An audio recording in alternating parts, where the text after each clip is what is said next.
സജീറെ, ഇന്നലെ മോഡി പറഞ്ഞല്ലോ RSS സ്വാതന്ത്ര്യ സമരത്തിൽ പങ്കെടുത്ത് സ്വാതന്ത്ര്യത്തിന് വേണ്ടി പോരാടി എന്നല്ല, അതിലെന്താ അതിൻ്റെ അഭിപ്രായം? RSS യഥാർത്ഥത്തിൽ 1925 RSS രൂപീകരിച്ചത്. 1925 47 രാജ്യം സ്വതന്ത്രമായി. അപ്പോൾ 25 47 ഇടയിലുള്ള ഒരു കാലഘട്ടം, 22 വർഷം നീണ്ടു നിൽക്കുന്ന കാലഘട്ടം. ആ 22 വർഷം നീണ്ടു നിൽക്കുന്ന സ്വാതന്ത്ര്യ സമര ചരിത്ര കാലഘട്ടങ്ങളിൽ ഒന്നും RSSന്റെ ഒരു നേതാവും പങ്കെടുത്തതായിട്ട് ചരിത്ര രേഖകളിൽ നമുക്ക് കാണാൻ കഴിയില്ല. ഇപ്പോൾ RSSന്റെ സ്ഥാപക നേതാവ് അത് നേതാവ് എന്ന് പറയുന്നത് ഹെഡ്ഗേവാർ RSS രൂപീകരിക്കുന്നതിന് മുമ്പേ കോൺഗ്രസിൽ ഉണ്ടായിരിക്കുന്ന സമയത്ത്, കോൺഗ്രസിൽ അംഗമായിരിക്കുന്ന സമയത്ത് കോൺഗ്രസ് ആയിരുന്നു. അന്ന് ആ സമയങ്ങളിൽ വിദ്യാർത്ഥി കാലഘട്ടങ്ങളിൽ ഉൾപ്പെടെ സ്വാതന്ത്ര്യ സമരവുമായി ബന്ധപ്പെട്ടിട്ട് പ്രവർത്തിച്ചിട്ടുണ്ട്. പക്ഷേ RSS രൂപീകരിച്ചതോടുകൂടി പൂർണ്ണമായും സ്വാതന്ത്ര്യ സമരത്തോട് മാറി നിൽക്കുന്ന, അല്ലെങ്കിൽ അതിനോട് വിമുഖത കാണിക്കുന്ന ഒരു സാഹചര്യത്തിലൂടെയാണ് അദ്ദേഹവും സംഘവും കടന്നുപോയത്.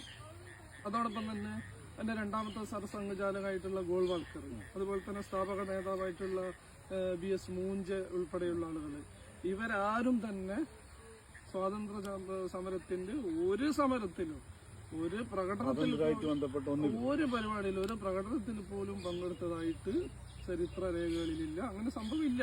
അതായത് യഥാർത്ഥത്തിൽ കള്ളപ്രചരണം നടത്താണ്. അത് ഫാസിസത്തിന്റെ ഒരു ശൈലിയാണ്. കള്ളപ്രചരണം നടത്തി ആളുകളെ തെറ്റായ രീതിയിലേക്ക് കൊണ്ടുപോകുക എന്നുള്ള ഫാസിസത്തിന്റെ ഒരു ചരിത്ര നിർമ്മിതിയുടെ ഭാഗമാണ് യഥാർത്ഥത്തിൽ ആ കള്ളപ്രചരണം എന്ന് പറയുന്നത്. ഇപ്പൊ തന്നെ 1942, 43 കാലഘട്ടങ്ങളിലാന്ന് തോന്നുന്നു ഈ ക്വിറ്റ് ഇന്ത്യ സമരം നടന്നത്. അന്ന് ഗാന്ധിജി ഒരു മുദ്രാവാക്യമുണ്ട്, ഡു ഓർ ഡൈ, അതായത് ചെയ്യുക അല്ലെങ്കിൽ മരിക്കുക. അത് യഥാർത്ഥത്തിൽ ഇന്ത്യൻ സ്വാതന്ത്ര്യ സമരം നേടുന്നതിൽ നിർണായകമായ പങ്ക് വഹിച്ച സമരമാണ്. രാജ്യത്തുടനീളം മലയടിച്ച സമരമാണ്.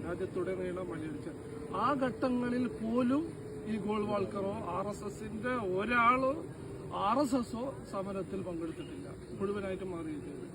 ഒന്നുകൂടി പറഞ്ഞാൽ ബ്രിട്ടീഷുകാർക്ക് മറ്റെല്ലാ സംഘടനകളുടെയും പ്രവർത്തന സ്വാതന്ത്ര്യം യഥാർത്ഥത്തിൽ ബ്രിട്ടീഷുകാർ നിയന്ത്രിക്കുകയോ നിരോധിക്കുകയോ ചെയ്തപ്പോൾ പൂർണ്ണമായ അർത്ഥത്തിൽ എല്ലാ സൗകര്യങ്ങളും RSSന് ഒരുക്കി കൊടുക്കാനുണ്ടായത്. അത് എന്തുകൊണ്ടെന്ന് വെച്ചാൽ അവരാരും ബ്രിട്ടീഷുകാർക്കെതിരെയുള്ള സമരങ്ങളിൽ പങ്കെടുത്തിട്ടില്ല എന്നതാണ് ചരിത്ര യാഥാർത്ഥ്യം.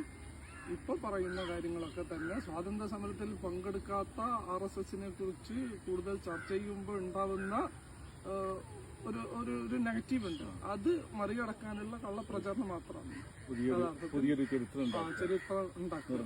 ചരിത്രം നിർമ്മിക്കുകയാണ്. ഓക്കെ, ശരി.